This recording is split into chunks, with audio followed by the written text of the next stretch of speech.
নমস্কাৰ স্বাগতম জনাইছো মোৰ ইউটিউব চেনেললৈ। আজি আমি আহিছো অসমৰ পৰা বহুত দূৰলৈ অৰ্থাৎ ভাৰতবৰ্ষৰ কেপিটেল সিটি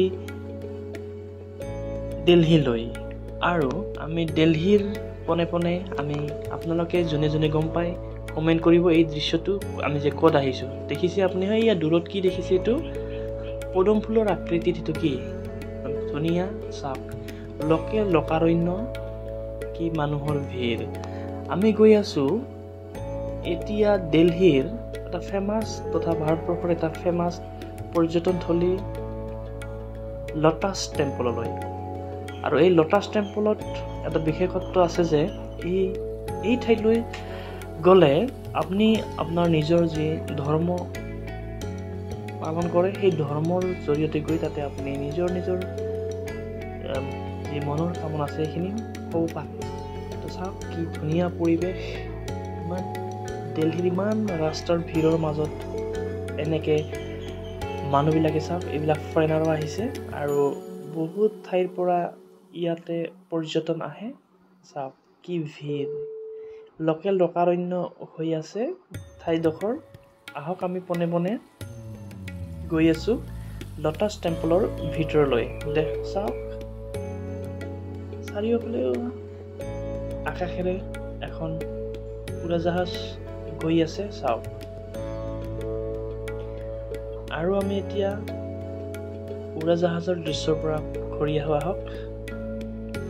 কি নান্দনিক পৰিৱেশ,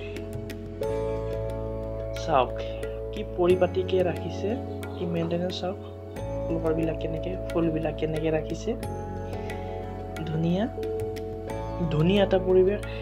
দিল্লীৰ উৎপাত গৰমৰ মাজত এই যে শান্ত পৰিৱেশ, ইয়াত আহিলে আপোনালোকে গম পাব এই শান্ত পৰিৱেশত বা এই যে মন্দিৰ, এই যে লোটাছ টেম্পল, এই লোটাছ টেম্পলত আহিলে আপোনালোকে ইয়াৰ পৰিৱেশখিনি গম পাব। আৰু এই পৰিৱেশত থাকিলে আপোনালোকে গম পাব ধুনীয়া পৰিৱেশ, লোকাৰণ্য।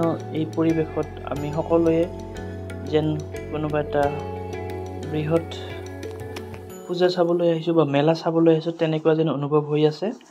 আৰু চাওক গাৰ্ডেনিঙৰ কি ধুনীয়া নিদৰ্শন। আৰু চাওক কংক্ৰিটৰে এটা পদুম ফুল তথা লোটাছ পদুম ফুলৰ আকৃতিত গোটেই কংক্ৰিটৰ বিল্ডিংটো বা ঘৰটো সজোৱা হৈছে। কি ধুনীয়া চাওক। আৰু চাওক দিল্লীৰ আকাশখন কি ধুনীয়া এটা পৰিৱেশ, কিমান মানুহ। মই জনা তথ্য মতে ইয়াতে সদায় বহু হাজাৰ দৰ্শনাৰ্থী আহে। আৰু চাওক এতিয়া আবেলি হৈছে আৰু এই আবেলিৰ পৰিৱেশত যি দৃশ্য, যি ভিউ আপোনালোকে দেখিবলৈ পাই আহিছে। আমি সৰুতে দেখা যি ফটোত লোটাছ টেম্পল হুবহু দেখা পাইছো। ফটোত যেনেকুৱা সুন্দৰ তাতকে বেছি সুন্দৰ তাতে গৈ যি অনুভৱ, এই অনুভৱ সদায় স্মৃতি হৈ ৰ'ব। আৰু পাৰিলে আপোনালোকে আহিব বা চাব।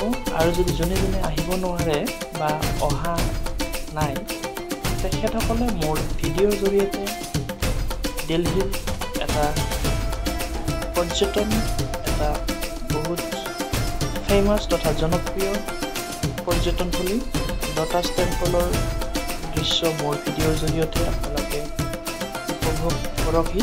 চাওক ধুনীয়া পৰিৱেশ, শান্ত পৰিৱেশ। আৰু ইয়াতে ভিতৰত আপোনাৰ জোতা চেণ্ডেল সোমোৱাব নিদিয়ে। তাতে এটা আপোনাক গেটৰ ওচৰত এটা মোনা দিব। এই মোনাতে আপোনাৰ জোতা চেণ্ডেলখিনি ৰাখি তাতে ভিতৰত এটা ঠাই আছে, সিহঁতে লকাৰ ৰুমত ৰাখি লয় আৰু সেইখিনি আপোনাক পিছত দি দিব আৰু মোনাখন সেইখিনি আপুনি লৈ ল'ব। আৰু ইয়াৰে যি লোটাছ টেম্পলৰ যি দৃশ্য আপোনালোকে দেখা পাইছে ওচৰৰ পৰা। আৰু আমি পনে ভিতৰ পামেহে আৰু কি এটা ধুনীয়া পৰিৱেশ।